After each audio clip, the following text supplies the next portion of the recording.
Bueno, buenas tardes, bienvenidos a esta conferencia. Regina Coelho de México, Patrimonio Cultural, religioso de convento a espacio museable. El día de hoy estamos con Paulina Vargas, que es licenciada en Relaciones Internacionales y maestra de Estudios Latinoamericanos por la UNAM, y se ha dedicado al estudio de la cultura latinoamericana en general y el arte latinoamericano en particular.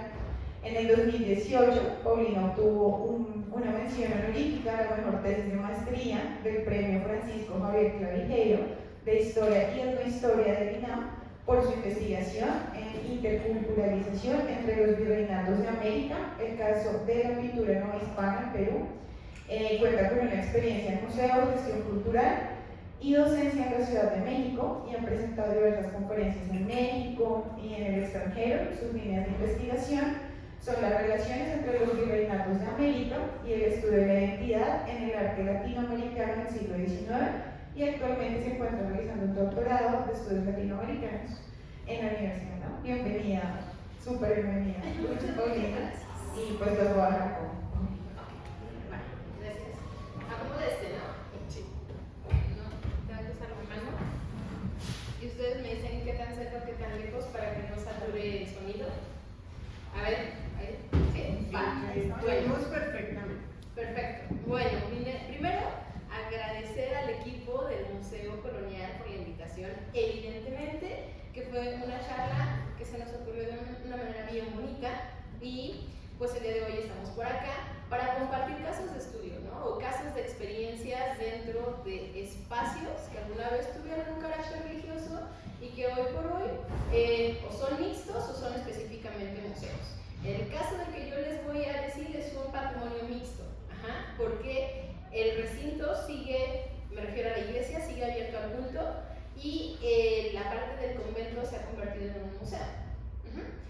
Pero bueno, vamos a tener esta charla de esta manera. Les doy 4 datos como principales para que vayamos entendiendo el origen del convento, y luego cómo se fue fraccionando. Va a haber una parte de contexto histórico, luego una parte que habla específicamente sobre la iglesia, la parte de la parroquia, y otra que nos va a explicar la parte del convento, porque curiosamente se convirtieron en 2 patrimonios de épocas diferentes. Uno va a ser virreinal y el otro va a ser decimonónico.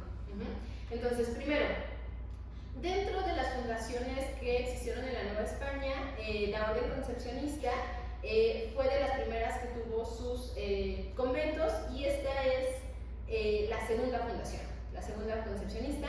Con el tiempo se convirtió en la más importante porque fue la más grande. Primero, bueno, salieron del convento de la Concepción y ya entraron hacia esta nueva sede hacia finales del siglo XVI. 10 años fue lo que se tardó por la afluencia de profesas en tener que ser ampliado, y algo que caracterizó a esta orden en la Ciudad de México es que entraban monjas de familias adineradas. Por lo tanto, las celdas se convirtieron en celdas lujosas, particulares, y tenían bastantes privilegios. Podían tener esclavas y podían tener indígenas que les cocinaran o les atendieran de sus necesidades dentro de sus celdas de paz, mini depas. La primera parte, el contexto histórico. Les voy a ir ambientando con algunas fotografías de lo que resta del museo, bueno, del convento, porque lo vamos también a ver en unos minutos. Fue un espacio que tuvo mutilación estatal y particular, y lo que vemos ahorita es lo que queda de un derecho de agua que el gobierno virreinal le concedió al convento para que les llegara directamente agua desde el acueducto que abastecía a la Ciudad de México. O sea, estos eran privilegios que pocos conventos podían tener, y ellos no tenían que esforzarse. No necesitaban de los aguadores para abastecer a la población de monjas que existían. E insisto, los voy a ir ambientando con algunas de las fotos. Brevemente, ¿por qué se llama contexto histórico? Pues porque hay que entrarle.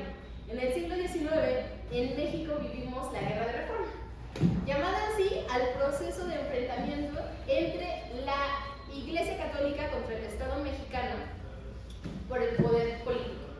El coto de poder, y quien regenteaba la mayoría, evidentemente, de sacramentos de la Iglesia de la población era la Iglesia. Pero también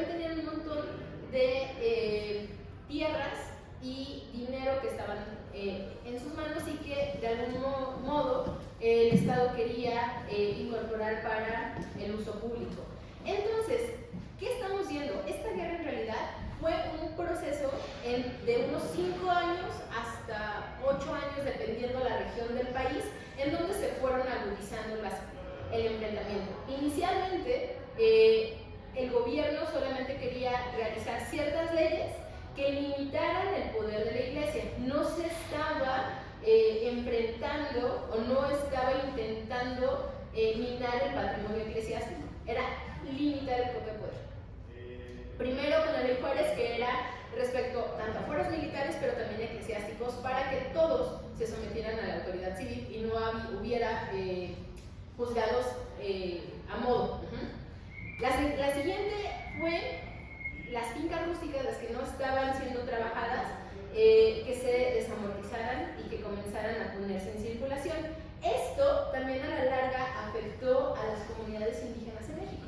O sea, porque cuando se habla de corporaciones civiles y religiosas, se están pensando en la Iglesia Católica, pero también en las comunidades indígenas, porque trabajaban las tierras de manera comunitaria y lo que querían era que se pusiera todo este patrimonio en circulación. Luego vino otra ley, que es la ley de iglesias, que ya estaba ahora sí directamente atacando uno de los ingresos de la iglesia, pero había un motivo. Estaba evitando o prohibiendo el cobro de subvenciones parroquiales a los pobres. O sea, los que no pudieran tener X cantidad de dinero, por ley, la iglesia no les podía cobrar el diezmo. No era algo que se metiera contra las grandes fortunas de la iglesia, sino que estaba protegiendo a la población, ¿no?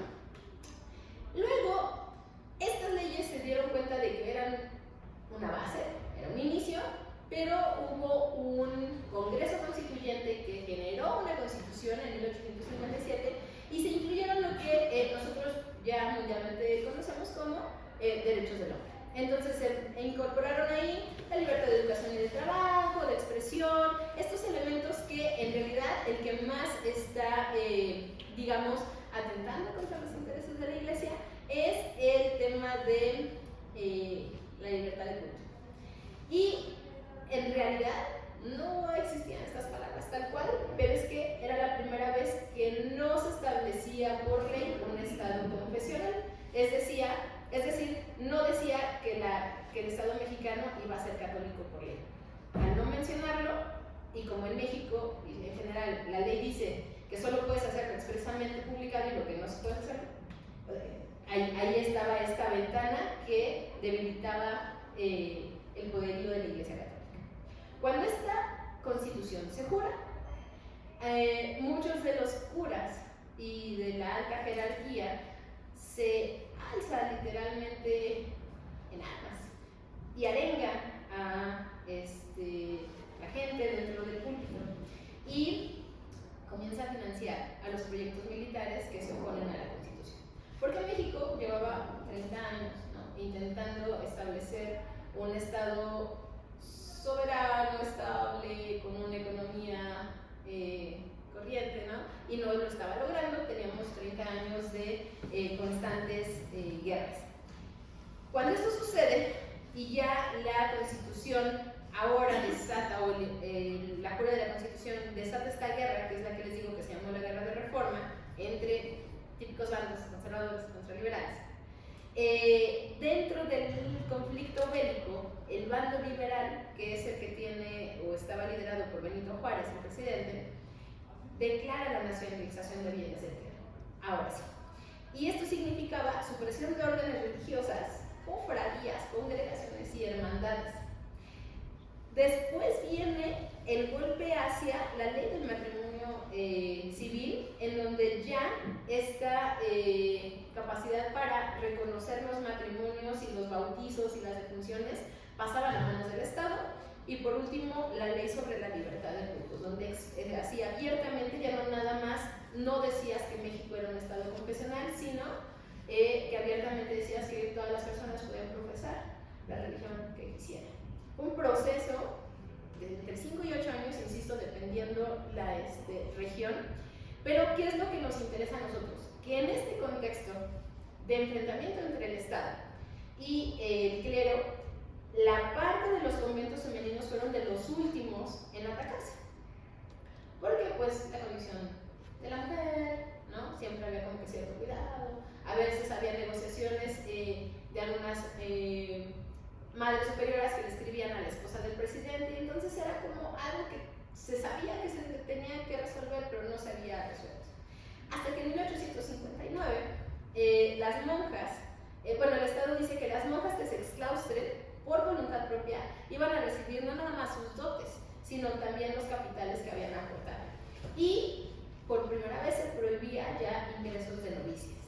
Con el tiempo y la historiografía posterior nos mostró que, aunque la ley estaba diciendo esto, las monjas, una vez que habían salido de los recintos eclesiásticos conventuales, se habían ido a casonas de protectores y vivían escondidas haciendo vida monacal.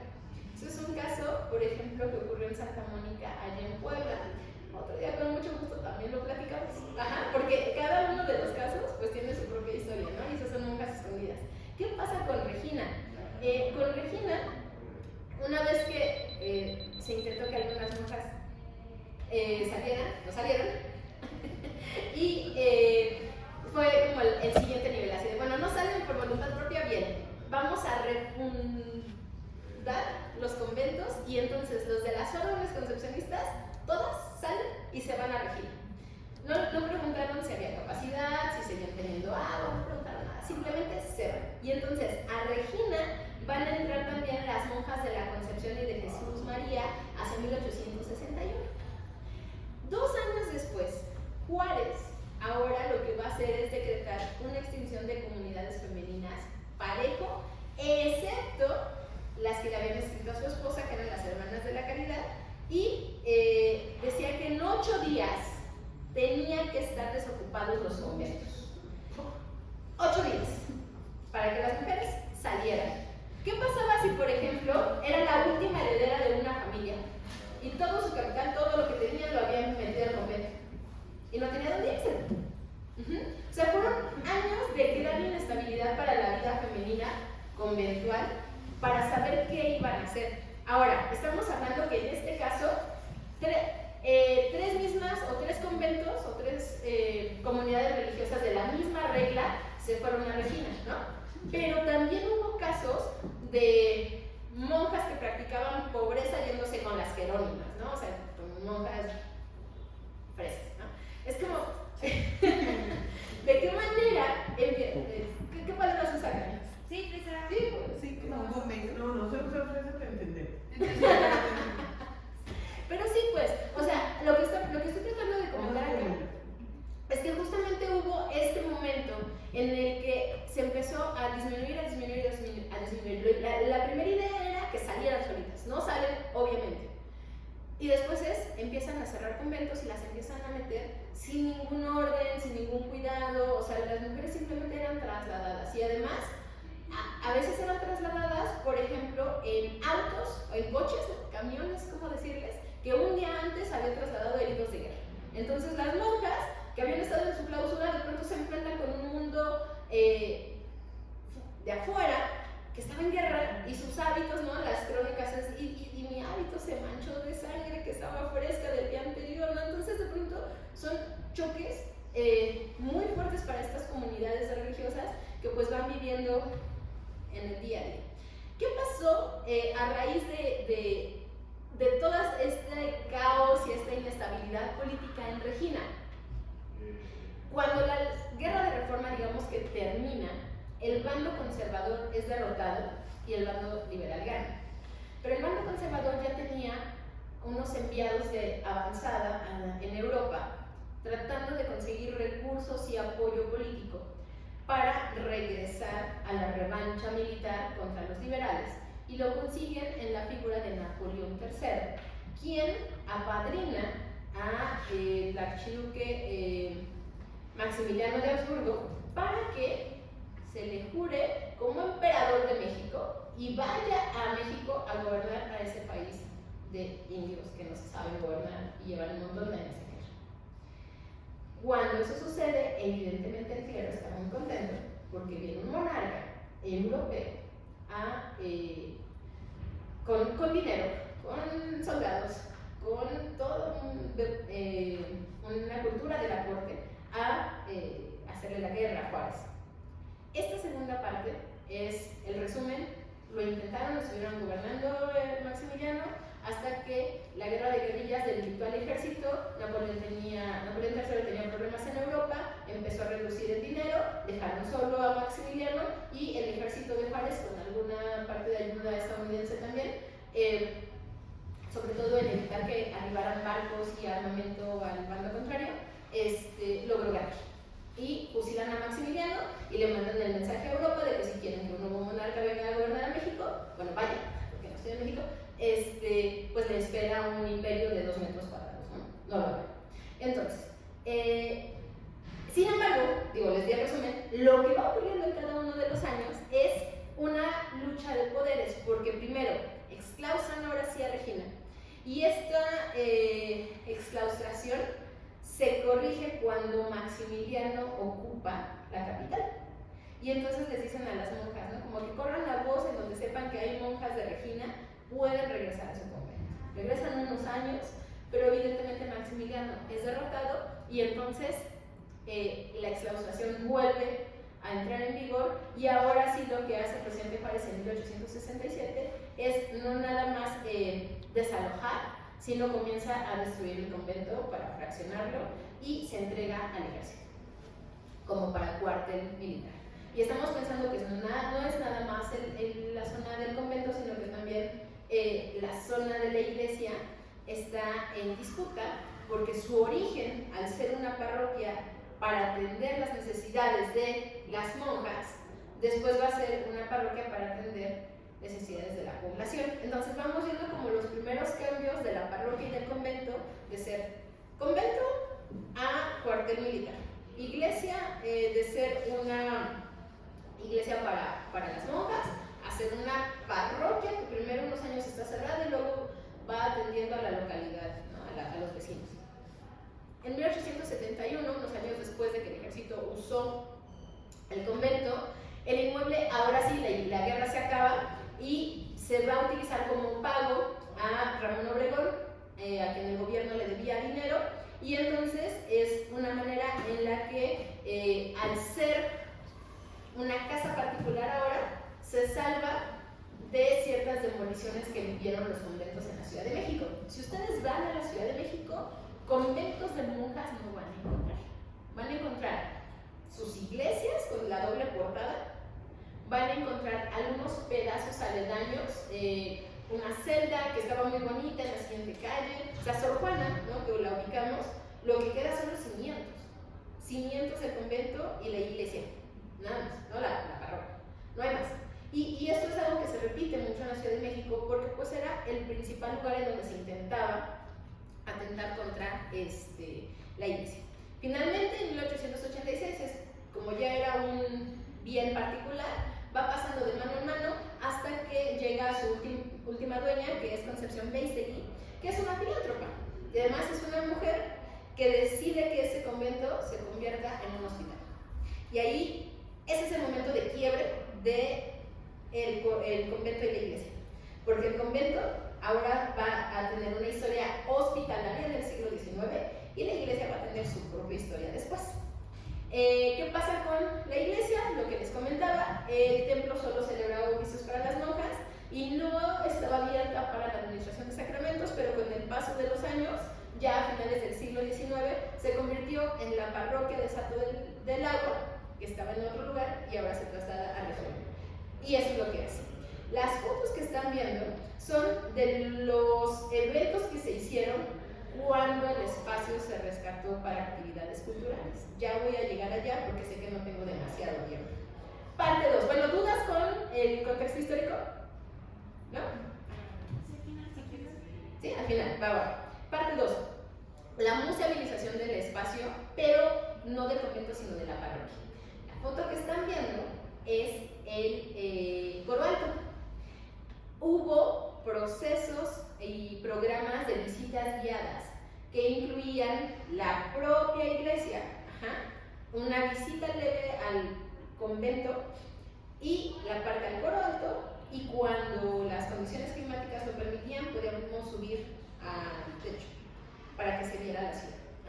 Entonces era una manera de ir incorporando a Regina dentro del circuito cultural de esa calle. Esa calle hoy es una calle peatonal y con el paso de los años, con la reconstrucción y restauración y rehabilitación del centro histórico, que estuvo dañado muchos años a raíz de las rentas congeladas por la Segunda Guerra Mundial, el abandono del barrio universitario cuando se traslada a la ciudad universitaria y el terremoto de 1985, el centro era una zona insegura para vivir.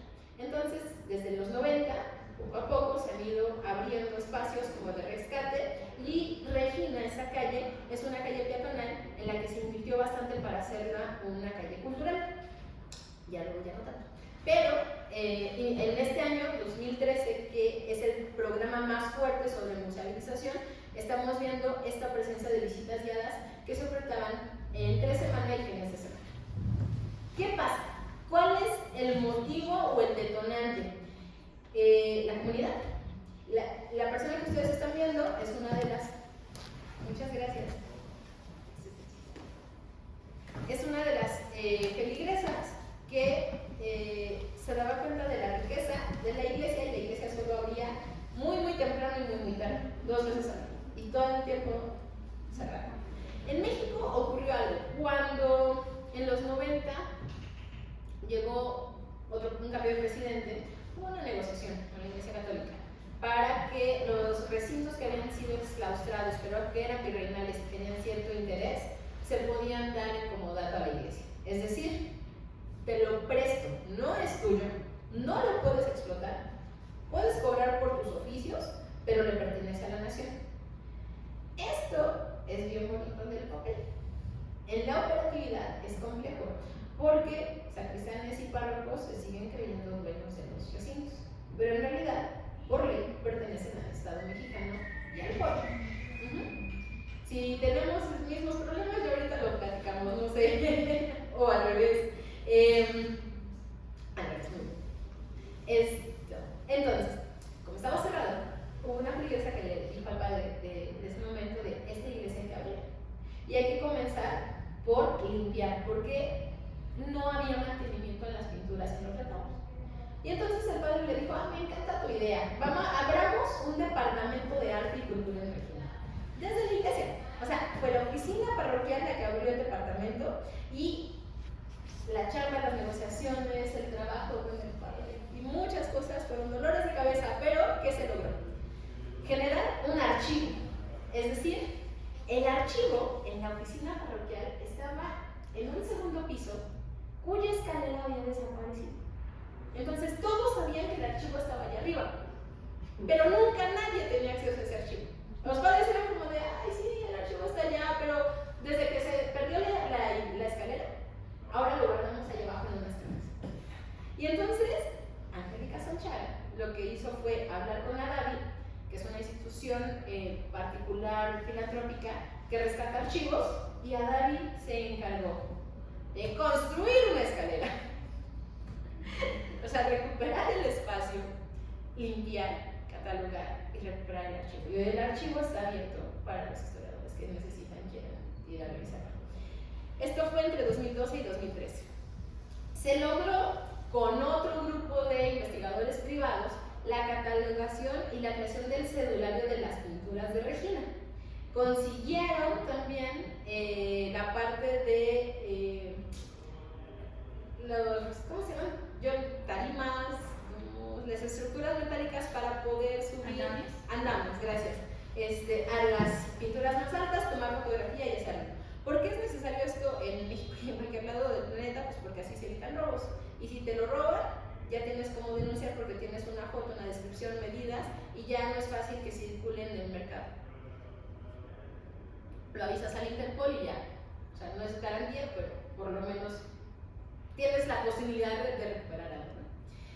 Y ellos lo hicieron en 6 meses. Y luego, esta es la parte en donde yo estuve colaborando, porque se hizo todo un programa académico y cultural para Regina. Una vez que supimos, hicimos investigación histórica sobre el recinto, armamos las rutas que podíamos generar dentro de la parroquia y ciertos elementos que se podían visitar, hicimos visitas guiadas e hicimos una obra de teatro que es increíble porque es una monja, que es Corona, que sale de su retrato un día cuando los astros le permiten salir, y ella fue coronada en el finales del siglo XVII, e incluso intentamos que el atuendo coincidiera, que no fuera tan exquisito como los del 18 de las concepcionistas, que hasta tienen sus dobleces, y ella se encuentra de pronto con gente que le está viendo y dice, ¿quiénes son ustedes? ¿No? Y entonces empieza a decir, es que en mi época esto no estaba así, mira, esta era mi celda y ahora hay una capilla que es increíble y muy rica, que es la Medina Picasso, y empiezas a caminar tú como público en silencio a las 8 de la noche con la monja coronada por toda la iglesia, conociéndola, y le empieza a caer el cansancio, ¿no? Se da cuenta de que su permiso para visitar su espacio ha llegado a su fin y se despide en su retrato, pero ahora de monja viviendo, ¿no? Cuando muere, y ahí se acaba la obra. O sea, fue una cosa increíble, bien bonito. Fue una temporada, evidentemente, porque estarlo gestionando fue, o sea, los permisos los teníamos, pero que la gente se enterara y pudiera ir los miércoles de Noche de Museos era lo que intentábamos, pero estabas compitiendo contra toda la oferta cultural de Noches de Museos de la Ciudad de México, que es mucha. Pero bueno, se logró, la actriz era increíble. Este atuendo lo van a ver ahorita en otras fotos. Y vamos a la última parte. Estoy llegando muy bien con mis tiempos. Que es la musealización, pero del espacio. ¿Qué pasó nada más antes de entrar a este tema con Regina? La curia eclesiástica cambia. El padre cambia, hay padres que les importa y padres que no.